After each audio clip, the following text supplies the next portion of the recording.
Alright, the Eagles have most positions covered through free agency, although there's still one or two that could use another addition. So which guys are getting linked to Philly, and why are these a few names Howie Roseman should consider? Plus the latest updates around top 30 visits and who the Birds are interested in. And one NFL insider believes the Eagles have a perfect opportunity for one of the most polarizing pass rushers in the draft, but would it be worth it? So let's talk about that and everything else around the Birds, but first, let's run it.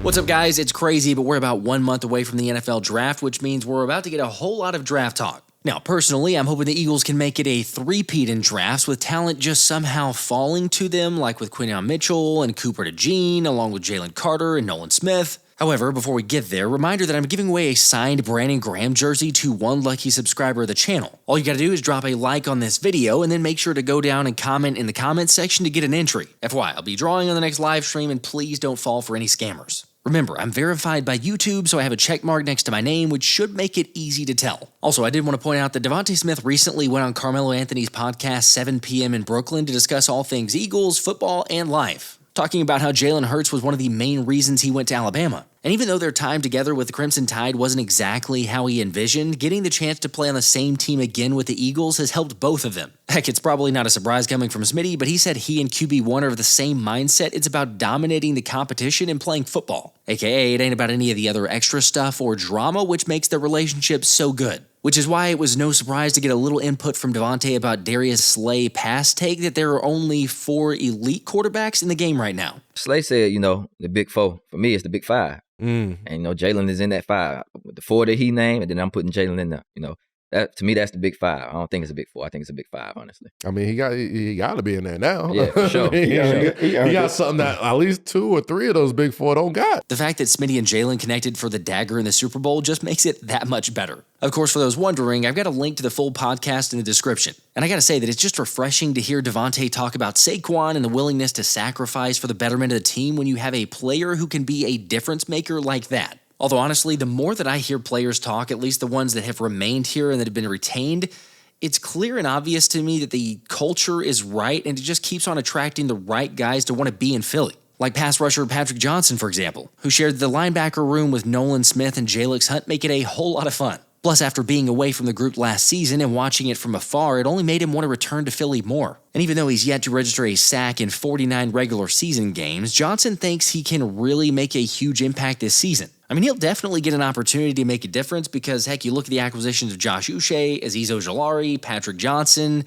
Besides Nolan Smith and Jalix Hunt, it's kind of up for grabs. However, be that as it may, it was a bit surprising to see NFL insider and draft analyst Daniel Jeremiah project Texas A&M's Shemar Stewart to the Eagles in his latest mock. Which, by the way, if that happens, that would be terrifying. Okay, some would say terrifying to the NFL, and others would say terrifying for Philly. Because at 6'5", 267 pounds, Stewart has an absurd amount of athleticism. In fact, if you weren't aware or hadn't been paying attention, the Aggies' defensive end graded out as the most athletic D-end out of the last 1,829 players to come through the draft. So yeah, considering that Howie Roseman has made it no secret how much he values athleticism scores across the board, Stewart's a player who's certainly on the radar. Yet there's a couple things that make me hesitant here. For one, Stewart's career pass rush grade is in the 16th percentile. Yes, you heard me right, 16th percentile. And then add to that the 21-year-old's 4.5 sacks over 31 games, and it's left several scouts puzzled. Now, I know some people have brought up Nolan Smith and his lack of production as a similarity, and heck, it was Daniel Jeremiah's biggest argument for mocking Stewart for the Birds, saying Stewart has offered more disruption than production at this point in his career. But the Eagles made a similar move with Nolan Smith a couple years ago, and it's paid off in a big way. Again, fair, but Nolan was a little bit of a different situation. First off, in case you don't recall, even though he didn't have the sack numbers, Nolan Smith's pass rush win rate was over 25%, which is typically a pretty good indicator for what translates in the NFL. Granted, you're right, Nolan also didn't have the most developed or refined pass rush moves. However, what might be the biggest distinction is that number 3 was a dang good run defender before he even made it to the Eagles. Whereas not only is Stewart's lack of production a pass game issue, it's also a liability in stopping the run. So shout out to Fran Duffy for this, but he pointed out in just 21 career run stops on 575 run defense snaps, Stewart registered a 3.7% run stop rate.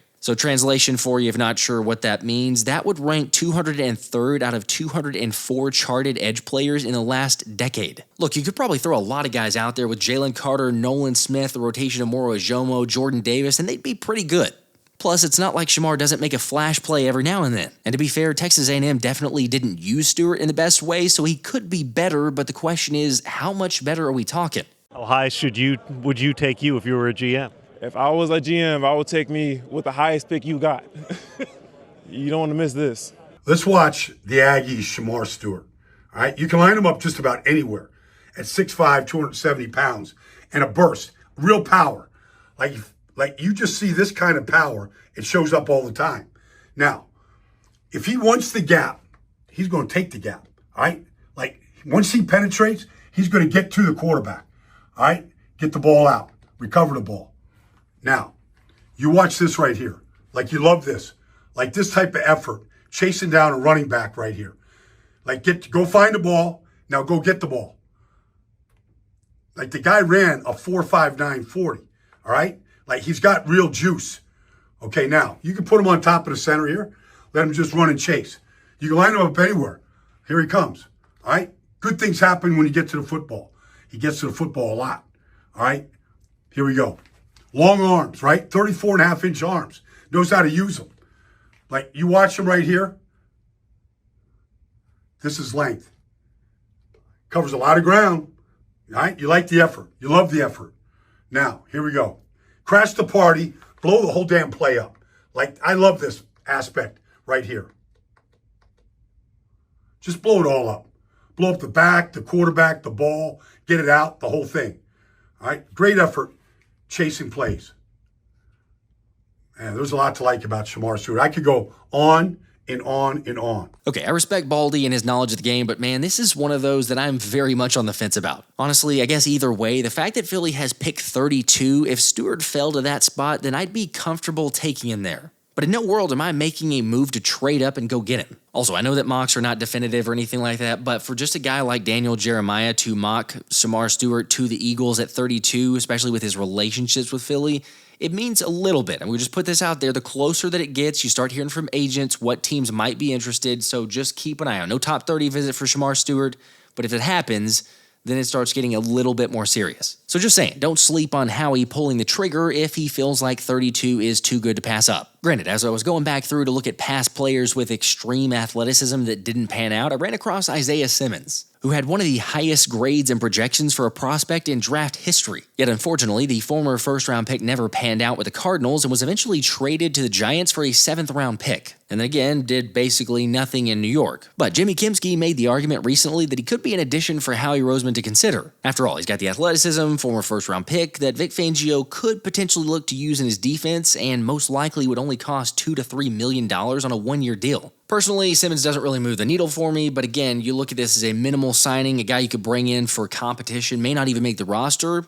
Sure, why not? Although the recommendation I like the most from Kimsky is Calais Campbell, since the 38-year-old defensive tackle is still very productive for his age. Like, if you didn't know this, believe it or not, the 6'8", 307-pound D lineman graded as the 7th best lineman in the NFL last season while racking up 52 tackles and 5 sacks in Miami. I mean, basically, he's had that type of production the last 3 seasons, regardless of the team he's played on. And also, given the fact that Brandon Graham is leaving and the squad is losing a vocal veteran presence, Campbell entering the room to add some wisdom would be a really good move. Plus, it's mutually beneficial, considering that the former All-Pro doesn't have a Super Bowl and is ring chasing. Like, seriously, what better team to pick than Philly? Anyway, with that option and others still on the table, as well as draft talk in full swing, I had Eagles writer Anthony DiBona on to share his thoughts and talk all the latest around the birds. Who are a couple names to at least keep an eye out now for, some guys who have still not gotten signed, maybe some value, a couple different names there?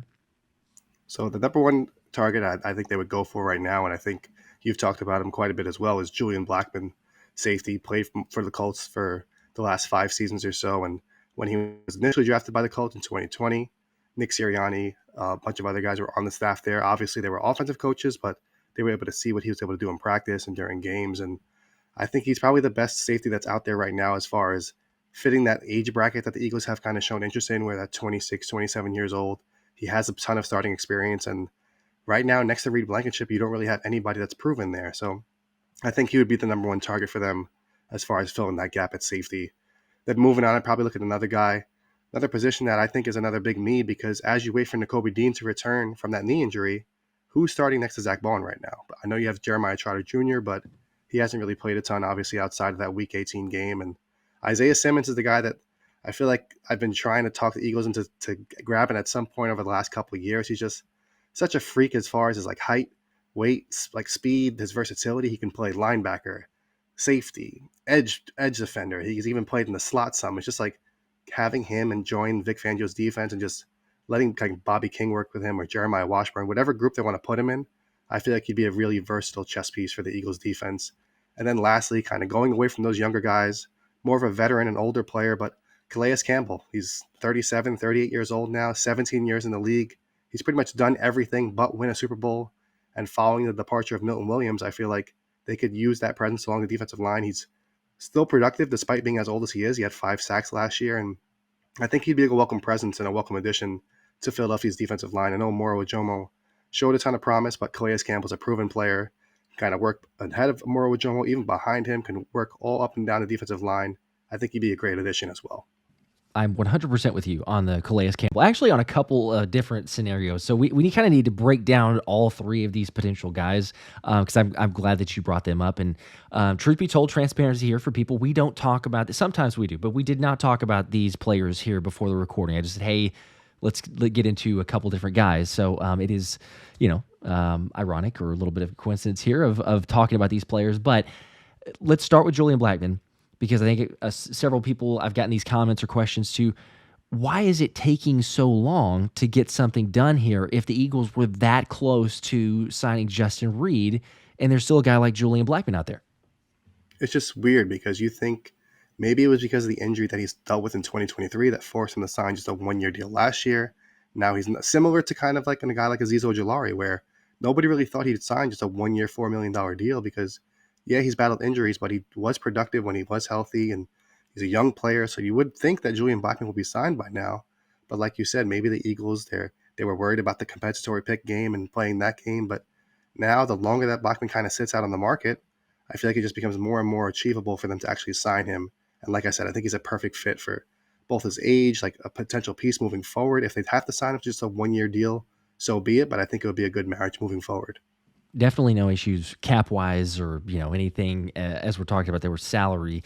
And then also with Isaiah Simmons, I mean, it was 1 year, $2 million last year with the New York Giants. So he's still available. He's been nothing. I mean, no offense to him, but this is also one of those guys that I was going back and looking at too, because you got comparisons of, and we'll get into Shemar Stewart, I'm sure, and everything talks about this, but you have some guys that all of a sudden they're man, they tested out of the off the charts, athleticism wise. Will they be able to translate the next level? How much production do they have in college, things like that. But he had more than Shemar Stewart, but he still tested crazy athleticism, and goes incredibly early. I think the 5th overall pick, first rounder obviously, but 5th overall pick. Doesn't end up panning out. They try to play him inside linebacker, trade to the Giants for a 7th round pick. But everything about Isaiah Simmons, and we've talked about him, I think, a number of different times over the last couple years, but everything about Isaiah Simmons just smells like a Howie Roseman type of pickup, right? Because it's the guy who was a former first rounder, and maybe nobody else could get the value out of him. But if you bring him to Philly with this system, with Vic Fangio, like you were talking about, I mean, heck, he got Zack Baun, and now I'm not saying, please, everyone hear me, I'm not saying that Isaiah Simmons is your next all-pro linebacker, but he's got so much of the physical tools.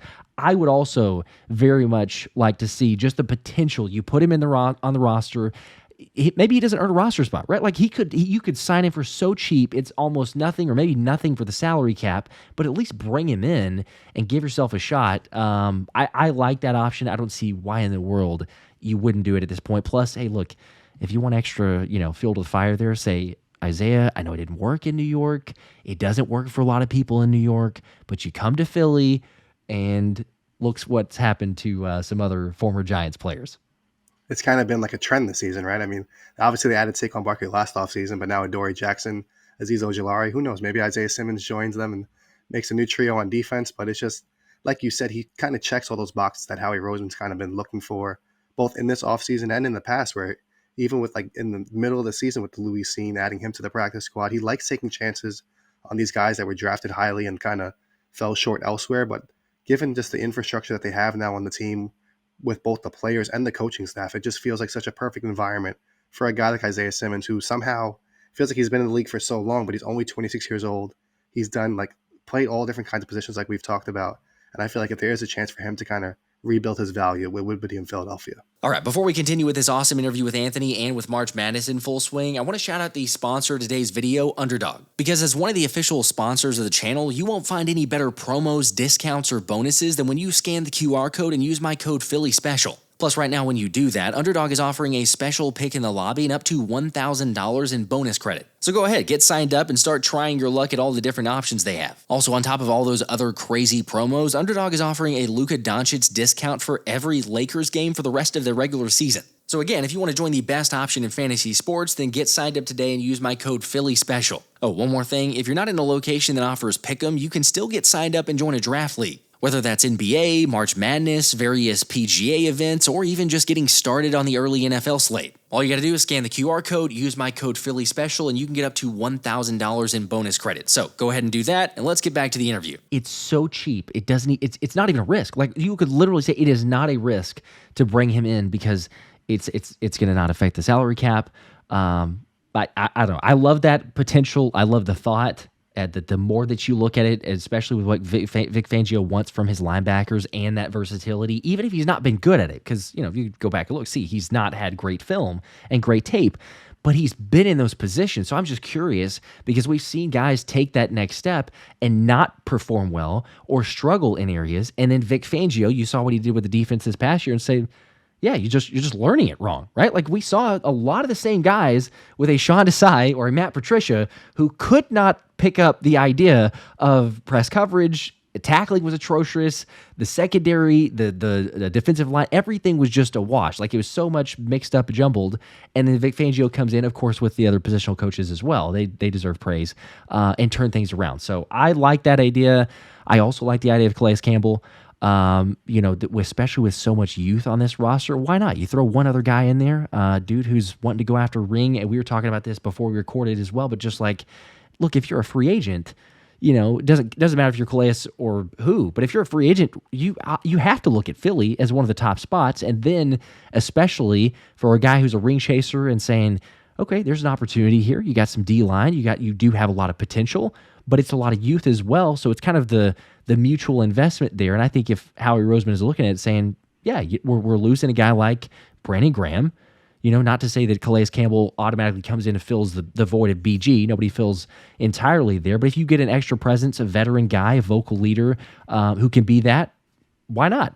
I'm all for it. Yeah, and I don't want to downplay Calais Campbell. It's just like some old guy that would just be clinging on playing like That's 50 snaps, because he can play a legitimate role. He's done it the past couple of seasons, and I feel like in Philadelphia, he would have a legitimate role, kind of like Brandon Graham did, like you mentioned, where almost a similar situation where Vic Fangio was like, listen, this isn't like one last ride. This is like, I'm going to need you to play, and you're going to play effectively. And I feel like Calais Campbell would kind of fit in seamlessly in that role, and where you wouldn't have to put a ton of pressure on the younger guys right away. He could play 300, 400, 500 snaps and kind of have a legitimate role along the defensive line while producing at a high level despite his age. So it feels like a perfect kind of marriage where he's able to compete for a championship while also having a role on a contender. It's not like he's riding the bench and chasing a ring or playing on a terrible team and having a big role. It's kind of, he's able to do both with Philadelphia.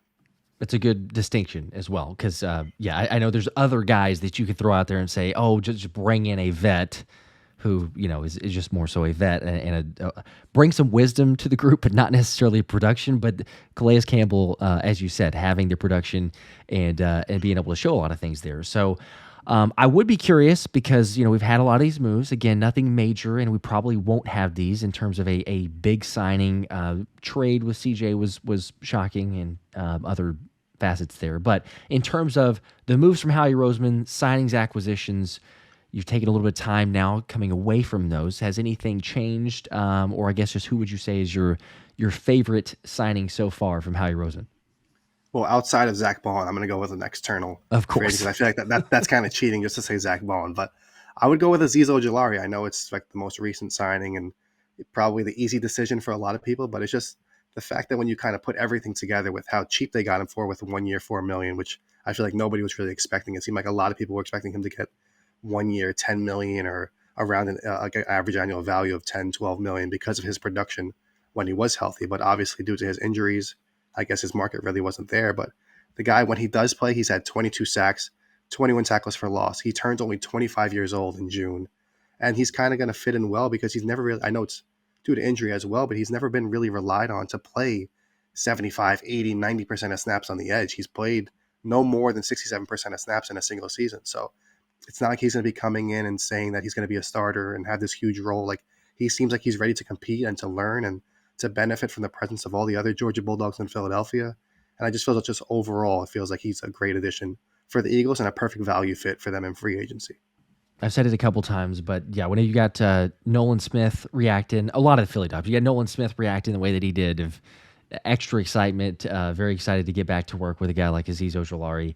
And I mean, they're like 6 months apart in age, so super close, even though years-wise in the league, maybe a little bit different, but having played in the same room at Georgia, you just have that extra motivation, I think, and an opportunity, as we've seen for a lot of the other guys who have been here, moved on, gotten improvement contracts, and just, make a name for themselves, basically. So not a better spot for him. I also agree. I think that Azeez Ojulari, I'm looking for some potential big things. We're not saying double-digit sacks. I've seen a few people going out there, oh my gosh, he's going to have 10 to 12. It'd be great. They're not saying he can't, but I don't know if I'm at that level necessarily. But I will say, on the topic of guys, showing up to Philly, making a name for themselves, kind of betting on themselves, Mekhi Becton doing that last year, it was a loss. I hated to see it, certainly, for him to sign with the Chargers, especially the later that it got. Both you and I were texting about it and going, man, maybe the price is coming down. And certainly when the deal even got announced, you didn't see the contract details. So then you go, well, it must really be a cheaper deal. And it's not the numbers that I was anticipating, nor were it the numbers to say that it was impossible for the Eagles to bring him back. But I think it tells a story that Howie Roseman's going like, you know what, look, we're going to bet on Tyler Steen, maybe Trevor Keegan. We haven't seen enough of Trevor Keegan, but maybe Trevor Keegan, possibly Kenyon Green. I know that was trade. I can't necessarily get behind that one yet. There are a few people. But that being said, there's not a reason to freak out, right? Like, there's still some optimism around Tyler Steen, Trevor Keegan. Why are some more, I guess, insights into having belief for at least Tyler Steen there and filling in for Mekhi Becton? Well, it might be a little bit unfair to kind of ask me about Tyler Steen because I feel like I've been clamoring for him to start since 2023. I thought that he was going to. I thought they were going to put him at right guard. I thought it was kind of a wasted move to have Cam Jurgens at right guard that season. Obviously, it worked out and it helped with his development. But then last season, it seemed like he was going to start before he got hurt, and then Mekhi Becton came into the lineup. But I also think people kind of ruling Tyler Steen out a little bit too early because for some reason people think he performed poorly last season when he came in. But I think he actually played really well given the situation. He was played what I would consider a starter share of snaps, so 40 or more snaps in 6 games last season. 3 of those were starts. He didn't allow a single sack or a single quarterback hit during those games, according to Pro Football Focus. Only 9 total pressures, and all of those were hurries, so the quarterback wasn't even hit. And the Eagles won all 6 of those games, including obviously the conference championship game where they put up 55 points against the Commanders. So, I mean, I know people want like the new shiny new toy. They want somebody else at right guard, but I think Tyler Steen's getting a little bit overlooked at this point. And Trevor Keegan also, I mean, he was another guy that people thought was going to go a little bit earlier than he did in the draft, and the Eagles kind of took him later on. They took a chance on him. Obviously, he didn't really play at all last season, more of a developmental year for him, but I wouldn't be surprised, especially if Tyler Steen wins that right guard job, if Trevor Keegan kind of takes over that Tyler Steen role where he's kind of their swing guard where he can come in at right guard or left guard if anybody gets hurt. So I think he might play an important role as well. And Kenyon Green is kind of just another dart throw for Howie Roseman, where another former high first-round pick and take a chance on him in a contract year. If he plays well, maybe they get a comp pick for him in the future. Or if he loses the battle, they can just let him walk or trade him at the deadline if somebody else gets an injury at the offensive line. So they're in a great situation at guard, and I don't think they really have to reach for anybody or sign a big name in free agency. Yeah, I don't necessarily, we won't get so far off on a tangent. I don't necessarily understand the trade C.J. Gardner-Johnson for a guy that, what are you going to get from Kenyon Green? But that, it's Jeff Stoutland. Trust him. If anybody can get the full potential out of Kenyon Green, it will be Jeff Stoutland. But I could certainly see that. Trevor Keegan, like you said, there was some hype around him after he got drafted. Possibility, is he going to compete with Tyler Steen? And Mekhi Becton wasn't even in the conversation too much. Really, it was more so like, hey, Becton's going to be one of your tackles or your swing tackle. And then all of a sudden, the injury to Steen, and we know the rest. The rest is history for him to get the right guard spot. So I don't mind that. However, we should also point out the fact that the Eagles' top 30 visits have been flying in all of a sudden. The last time that we were talking on the live stream on Tuesday, we're saying, oh, they have one. We haven't heard too many. And then all of a sudden they get very busy. You go, hey, well, here you go. Here's some other visits. And they're all offensive line, which I think is telling to a certain point. It's still very early, only 4. But offensive line, dare we say that they go offensive line early in this draft? And are they telling us something here by the early top 30 visits? Well, I mean, if you look at like Howie Roseman's history, it feels like he's always willing to go like in the trenches on either side of the ball, offensive line or defensive line. And we've seen it like with Cam Jurgens. He drafted him a couple of years before Jason Kelsey retired. They drafted Landon Dickerson where they didn't really know where he was going to play. He was coming off an injury. They drafted Andre Dillard. Obviously, that didn't work out, but that was kind of in anticipation of Jason Peters retiring. Like they've kind of done this all along. Tyler Steen, another guy where they were like, didn't really have a role right away, but they obviously didn't mind letting him sit. So obviously the first round's a little bit different, but at the same time, the 32nd overall pick, you're kind of just taking whoever falls at your lap at that point. And given this draft class, it very well might be the top offensive lineman on their draft board. So some of the names that they've looked at aren't necessarily considered first round picks. But if you look at a guy like Josh Connerly, who's offensive lineman from Oregon, and people are a little bit scared because he's a little bit small, like a little bit short arms. They're not the heaviest guy at offensive tackle. He's not nowhere near the mammoth that a guy like Jordan Mailata is. But if you look at his experience at left tackle, how he shut out Abdul Carter from Penn State, I mean, that was a really impressive performance. So he's somebody that's like consistently mocked in that 20 to 32 range. So if he falls to 32, I could certainly see the Eagles taking him as kind of insurance at swing tackle, especially given the departure of Fred Johnson. I definitely, I'm glad you brought that up too with the Abdul Carter situation, because it's hard. It's almost impossible to project, right? There's some things that you could see, oh, hey, they have these traits or numbers or even grades on stuff, but it's difficult to see a prospect and go, okay, can they hold up against NFL type competition? You never know. Abdul Carter could end up being nothing in the NFL, but it feels like that's a pretty good barometer to say, okay, you match up against Abdul Carter and you're able to shut him out there. It tells you quite a bit, I would say so, as far as Josh Connerly. So, yes, I could certainly see that. You did mention, and we'll get into all 4 of the visits real quickly, but you mentioned, not a monster or mammoth like Jordan Mailata. Jalen Travis is one of those guys. Now, he's a later type of pick, but the more that I look into him, it feels like it could be a Jeff Stoutland type project. Not a 7th round, but one of those Jeff Stoutland type projects, and he would be a Jordan Mailata. Yeah, I mean, you look at that guy, it's just like he looks like somebody that Jeff Stoutland would be like, listen, Howie, I don't know when you have to take him or how you got to take him, but I need that guy in my room because, I mean, he's going a little bit later. I mean, I think a lot of it's because he played 3 years at Princeton before just playing 1 year at Iowa State. Maybe people are like worried about the competition level, things like that. And he still is raw in a lot of like his technique and things like that. But like you said, given his size and his athleticism, and he does have experience at both right tackle and left tackle. So I think that's something that they need to look at, because if this guy's going to be playing on the bench and learning behind like Lane Johnson, Jordan Mailata, if they're not going to be in the competition for right guard, which I don't think Jalen Travis would be, but that's kind of the perfect situation that you want, is a guy that's learning. He can learn behind these guys, but he also can be your swing tackle in case of emergency and step in because he has experience on both left tackle and right tackle. So Jalen Travis seems like he's going to be in that day 3 range. The Eagles do have 3 picks in the 5th round, which could be the perfect sweet spot for a guy like Jalen Travis. So like you said, I think it'll be a perfect fit for Philadelphia.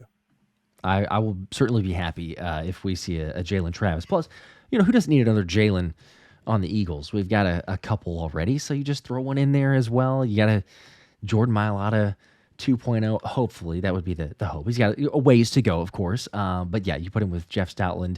A couple other guys, though. Anthony Belton, who was the first reported visit, I believe, which was actually much earlier. But Anthony Belton, NC State, probably more of your pure tackle, I guess, kind of like a Jalen Travis, if I'm not mistaken. Yeah, and he's only played primarily on the left side, so that's something to factor in. But I feel like a lot of these guys, especially now with between the combine and they have all these all-star games, the Senior Bowl, Shrine Bowl, things like that, they usually end up working both right and left tackle or even inside at guard because teams want to get a chance to kind of see them in these environments and things like that. So I think Anthony Belton is more of just purely a tackle. He's more of a day 2 guy than Jalen Travis, who's more of a day 3 guy. But regardless, like you said, he literally announced that he had a top 30 visit with the Eagles at the combine, which you really never see. I don't know.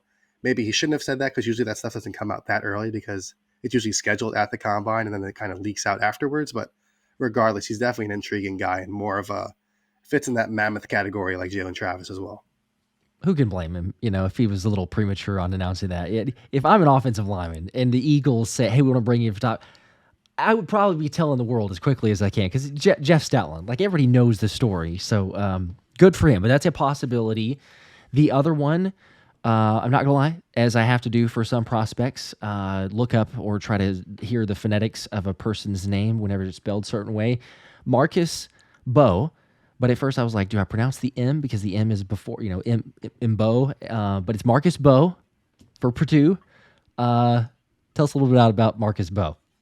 So I think of the 4 players that have kind of been reported to visit the Eagles, I feel like he might be the perfect fit as far as like his experience level because he's played both right guard and right tackle. And if you think about the Eagles like moving forward and right now, it feels like he could compete for the right guard spot, obviously, and he has experience there, which is notable. 14 games started there. And he's also started 18 games at right tackle. So if you think of a guy that could be, it feels like everybody that says the Eagles, if they do take a guy at 32, ideally would be somebody that can play right guard right away and then could eventually be your replacement for Lane Johnson. And considering that he's done both, he has the athletic profile that the Eagles like. He has like, compared with the experience, the age, I feel like he'd be a perfect like guy for them to target, maybe in a trade down from 32. I don't know if 32 is a little bit too high. Maybe they can trade back a little bit, get an extra pick maybe in the future or in this year's draft, and then land them in like the 40-50 range because I don't know if he'll make it to their second round pick.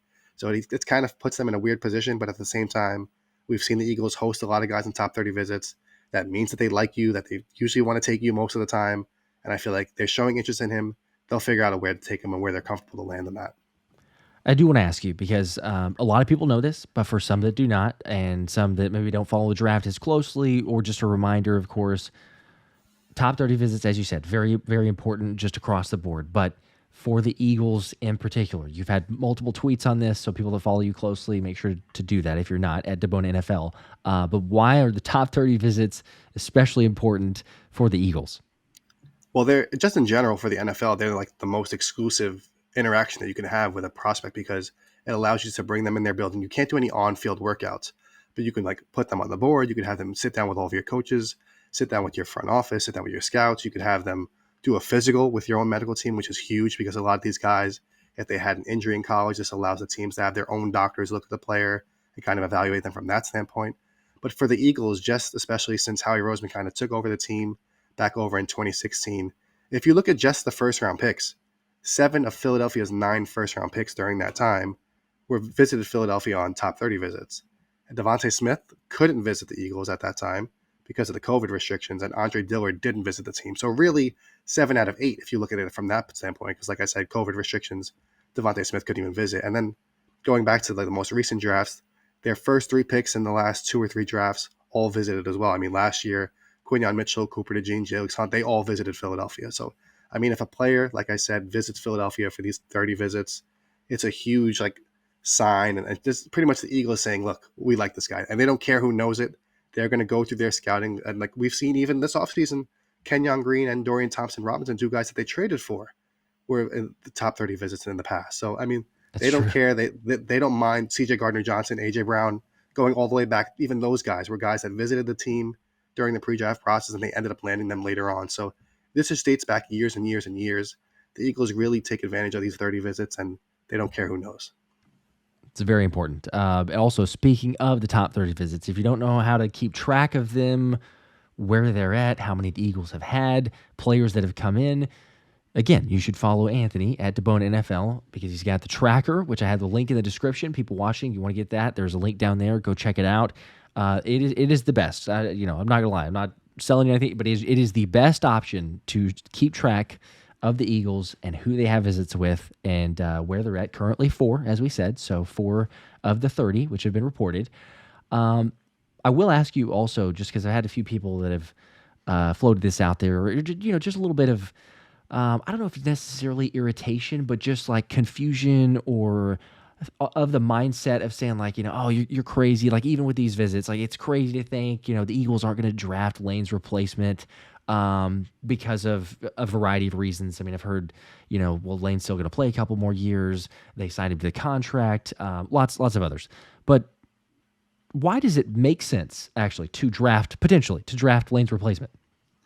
I mean, you just look at last season. Jordan Mailata missed 4 games. Lane Johnson missed 1, and Fred Johnson had to step in. And now, obviously, left. I mean, that shows that you can kind of have a swing tackle for cheap if you want to take a few years, because Fred Johnson kind of had to work his way up in Philadelphia to earn that role. Whereas now, I know people don't like spending a pick. They're like, "Oh, why would you waste a pick on a guy that's not going to play?"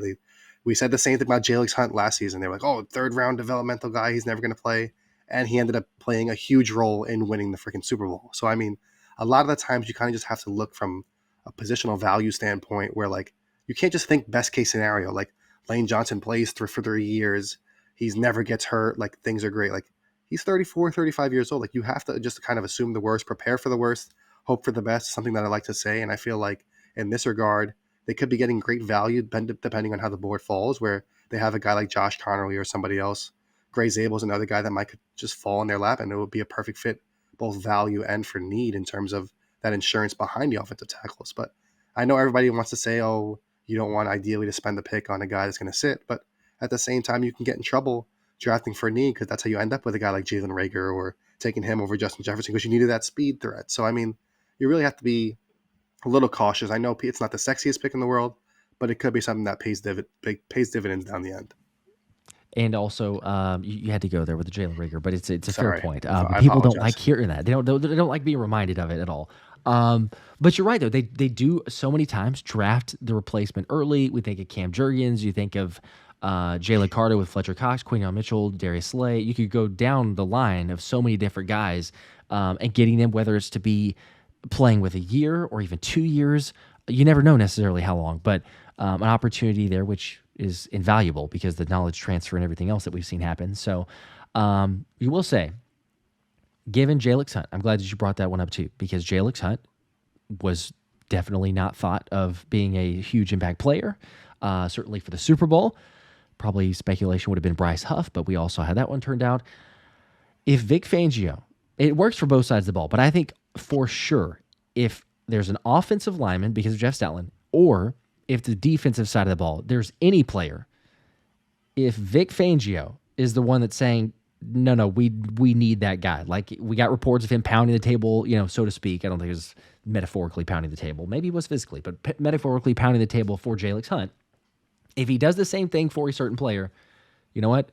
Completely trust it. 100%, because he has tons of credit, tons of clout, especially with the linebacker room, where he started his career and all that. But I say all that to say, Shemar Stewart, Texas A&M, edge, played in a couple different types of spots. I don't know if Texas A&M used him in the best way, but Daniel Jeremiah had mocked him in his most latest mock draft to the Eagles at 32, which is fascinating to me because this is a guy who was projected initially outside of the first round. Then he goes to the combine and lights it up, which you were saying, hey, keep an eye out for several of these guys. Then projected top 10, top 15. But then as the weeks have transpired, now it's like he slowly is falling down several different people's draft boards. Now, some people still have him as top 15, but for Daniel Jeremiah, someone who's very well knowledgeable of the draft, good connections in Philly, sometimes talking to various agents and everything else as well. For him to put it at 32, it just makes you pause for a second to go, well, maybe there's a guy like Shemar Stewart who falls at the 32 spot. Is this a guy that interests you at all? I mean, is there any concerns? Because I know that you can go both ways on this, and I've heard a lot of different takes, but thoughts on Daniel Jeremiah's mock draft and a potential, anyway, for a guy like that with the Eagles? Well, first with Daniel Jeremiah's mock drafts, I feel like you always have to pay attention, like you said, because he does have that insight with teams. I mean, you look at his, I don't know if it was his first or second mock draft, but he had Malachi Starks going to the Eagles before they traded C.J. Gardner-Johnson. And people were like, whoa, why would they take a safety? They have two safeties. And literally a couple of days later, they trade C.J. Gardner-Johnson away. Oh, no. Who knows? Like, it seems like maybe he had some type of idea that was going to happen or whatnot. But now Shemar Stewart, I mean, like you said, his kind of pre-draft like evaluation process reminds me a lot of Nolan Smith actually, where like you said, like was like a fringe first round pick, maybe even day 2, had a ridiculous performance at the combine where people were like, he's not going to be out of the top 10 now. And now it's kind of like, I mean, with Nolan Smith, he never really fell out of that top 15 range as far as like projections after the combine, but obviously on draft day he did. So, but I mean, if you look at like a guy like Shemar Stewart, obviously the production isn't there. Like he had 1.5, 2 sacks, whatever it was, but you just look at his tools and everything. Like, and Howie Roseman, I always talks about, even when they took Johnny Wilson last year, I know it was a later pick, but he's like, this is just a rare guy. Like you're not going to find people like with this build, with this athleticism. And Shemar Stewart, he looks like a guy you created in Madden. I mean, the height, the weight, the vertical, the 40-yard dashes, and even his versatility on the field. Like you said, he wasn't necessarily put in the best position to succeed. I just feel like if he falls to 32, it's like, how could you pass up on that guy, especially given that you have Clint Hurt, Jeremiah Washburn, Vic Fangio, all these proven defensive coaches that were able to get the most out of guys last season. Now you give them a guy with all of these elite traits. I feel like how could you pass up on a guy like that, despite all of the questions about his production or lack of production on the field? I feel like this would be the perfect landing spot for a guy like Shemar Stewart. It is one thing with the athleticism and the part that you say about the rarity of a player, you know, kind of being a unicorn, but to be number 1 in athleticism for the rankings, a perfect 10 score in the raw athletic score or relative athletic score, first out of I think 1,892 players that have gone through with that score. That I mean, if you were at 100 out of that, that's crazy. But to be first, it speaks for itself. I don't know. I just like, I'm kind of on the fence with it because there's an element of it with production for me, and I had that same thought too with Nolan Smith. I was like, okay, yeah, I could kind of see the comparisons, not as much production, but Nolan Smith was really good against the run. Like you could make the case that, you know, okay, he didn't have the sacks and everything. He had a pretty good pass rush win rate. He just didn't have the sacks to account for it, but he was really good against the run. Shemar Stewart is one of those players that has crazy athleticism, like you said. But for me, the one thing that's kind of like I just go back and forth on is how much are we talking about for a risk for a player like that? All the physical tools, hasn't been taught the right way, was not utilized the best way at Texas A&M for people to watch those games. But still, you look at the metrics and you look at the grades there, and his run stop win rate was abysmal. I think it was like 3.7%. Fran Duffy had tweeted that out a day or two ago. But that's the part to me where I'm like, okay, if you don't at least come in with one side of the game shored up, are we asking? Can we? Or, you know, is it feasible to ask? But then again, I can talk myself into it because I watched the Senior Bowl tape of him on the one-on-ones and on the pass rush drills, and I'm like, I mean, my gosh, if this dude if he learns one pass rush move, it's a wrap. Like they just can't keep up with him. Well, it's just like that's kind of what's tough about the whole NFL draft evaluation process as a whole, even for the teams. I mean, teams miss on players all the time. It's just, I just think this is dating back to last season. Like I feel like when we were talking about how confident are we in the Eagles compared to the season before with how they fell apart and things like that. It's just like the defense and especially the coaching staff, the fact they were able to keep this entire defensive coaching staff together, it's just so important because like now you can bring in a guy like Shemar Stewart where guys like Josh Sweat, I've mentioned it before on this show, like he was not viewed as a strong run defender and he was kind of a liability against the run in 2023. That's true. And then last season, he looked like a completely different player. So it's just like, maybe we just have to give these coaches and these players a chance, especially when they're 20, 21 years old. Like give them a chance in Philadelphia's environment. Azeez Ojulari and Josh Uche aren't exactly heralded for their run defense. Like these guys have struggled against the run, especially Ojulari. So it seems like the Eagles are willing to take chances on guys that necessarily haven't had the best performance against the run in other places and kind of betting on their foundation that they have here. So I feel like Shemar Stewart would be an ideal player to take at 32 just for all of the upside that he would provide. That's fair. If it's at 32, I could certainly, like, there won't even be any hesitation. I'll just say that. If it's at 32, there's so much potential there. I'll be like, yes, that's a good pick, solid pick. I love it. Like, I'll get behind it. If it's a trade-up scenario, that's the part where I'm kind of like, how much? How much are we talking about? If it's a couple picks, you know, like, okay, we have some draft capital. Howie knows what he's doing. He'll recoup it in later rounds. We'll be fine. But nothing crazy. Nothing go up and, you know, get a guy like in the teens or anything, because I saw a few people saying that recently. And I'm like, even if you believe that, I just think that's too much. Wait. I just want to jump in because I saw some crazy mock drafts on Twitter where people were like, they even like DM me on Twitter. They're like, oh, what do you think about trading 32 with Dallas Goedert and Bryce Huff to jump up to 15. I'm like, nobody's doing that. Like, that's not the value that Dallas Goedert and Bryce Huff have right now. So, I mean, a jump that drastic would be insane. I could see a move maybe into like the mid to late 20s, but anything above that would be very surprising. Yes. We need to make sure that everyone understands that, because I've gotten, I think, maybe some of the similar DMs and comments, or at least seen those tweets that have been tagged in. I get it. It's fun. The mock draft simulators, sometimes it's accurate. Sometimes it's like, no, you can forget adding that player because it's not going to do anything. It's not going to help you. If anything, you add Bryce Huff with the contract situation, it might bump you back. You might have to give up more capital there. They're like, no, we're not going to take this. It's like those NBA trades where you have to like attach a pick to get a team. Like Brock Osweiler trade back in the day where like the Cleveland, I think, had to attach a trade, or whoever it was had to attach a pick to be able to trade Osweiler. It's just that's what you might have to do with Bryce Huff. It's so crazy to even say that, but here the Eagles are. Yet they could still somehow have a pass rusher, 3 years, $51 million that is not going to amount to much at all. Maybe even move on from him. We'll see. And if you draft a guy, you get a Shemar Stewart. Even if you don't, we talked about the other guys that you have. You bring in Isaiah Simmons, perhaps, some flexibility there. But I love it. I love the options. It is an exciting time of year, like I say, certainly for all of us. You, sir, being very busy with all the draft tracker updates, where the scouts are at, who they're looking at, pro days, all these stuff there. But appreciate you hopping on, as always, going through the Eagles news. Again, everybody make sure to follow Anthony at DiBona NFL and let us know your thoughts. I mean, any potential targets for the Eagles? If you do believe that it's a trade up into the teens, I guess you can drop that in the comments section, but I feel like we already addressed that that's not as likely. But who would you want the Eagles to take at 32 realistically? Let us know in the comments, other takeaways there. And until next time, we appreciate it. Go Birds.